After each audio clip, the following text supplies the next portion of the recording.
Okay વિદ્યાર્થી મિત્રો, અહીંયા દ્રાવક અને દ્રાવ્યની પારસ્પરિક ક્રિયાઓને આધારે નીચે આપણે n ઓક્ટેનમાં દ્રાવ્ય કરવાનો છે. n ઓક્ટેન છે એ વિદ્યાર્થી મિત્રો અધ્રુવ્ય છે, ખાસ યાદ રાખજો, અધ્રુવ્ય.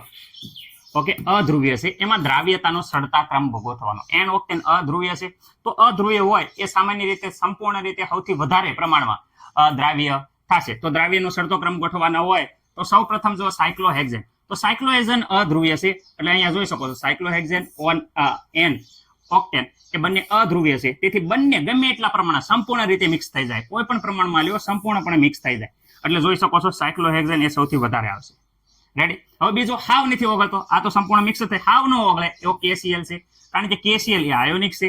રેડી. જ્યારે n ઓક્ટેન છે એ વિદ્યાર્થી મિત્રો અધ્રુવ્ય છે. આયોનિક ને અધ્રુવ્ય બંને ઓગળે જ નહીં વિદ્યાર્થી મિત્રો, એટલે છે KCl એ n ઓક્ટેનમાં અદ્રાવ્ય મતલબ દ્રાવ્ય થશે નહીં. તો KCl સૌથી વિદ્યાર્થી મિત્રો અહીંયા આવશે. રેડી. ઓકે, એ હાવ નહીં ઓગળે અને આ વિદ્યાર્થી મિત્રો સૌથી વધારે દ્રાવ્ય થઈ જાય છે. ઓકે, હવે બાકી રહ્યા અહીંયા જોઈ શકો છો મિથેનોલ. રેડી. ઓકે, અને વિદ્યાર્થી મિત્રો મિથેન સાયનાઇડ. રેડી. ઓકે, તો અહીંયા જોઈ શકો મિથેનોલ અને મિથેલ સાયનાઇડ બંને વિદ્યાર્થી મિત્રો ધ્રુવીય છે, પરંતુ વિદ્યાર્થી મિત્રો CH3OS કરતા CH3CN એ ઓછું ધ્રુવીય છે. તો વધુ ધ્રુવીય કોણ થયું? તો વિદ્યાર્થી મિત્રો વધુ ધ્રુવીય આ થયો, એટલે વિદ્યાર્થી મિત્રો વધુ ધ્રુવીય એ થયો, તો એ નહીં ઓગળે એટલે E આવશે.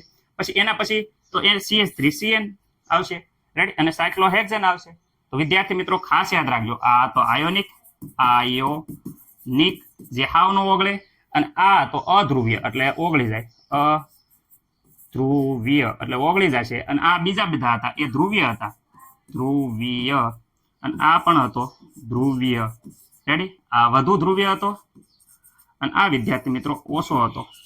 તો આ પ્રમાણે વિદ્યાર્થી મિત્રો દ્રાવ્યતા થઈ જશે. ઓકે.